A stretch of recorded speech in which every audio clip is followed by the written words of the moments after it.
Hi friends, இன்றைக்கி நம்ம வீட்டில் நைட்டு என்ன டின்னர்னு பார்க்கலாம். சூடான இட்லி, பாசிப்பருப்பு சாம்பார்,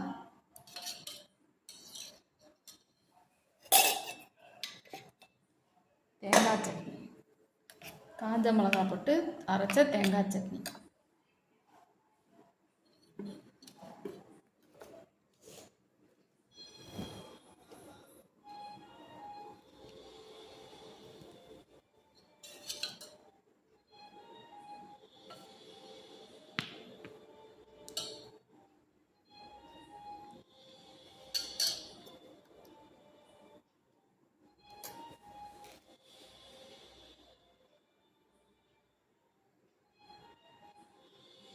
இந்த இட்லி பாசிப்பருப்பு சாம்பார் சூப்பர் டேஸ்ட்டாக இருக்கும்.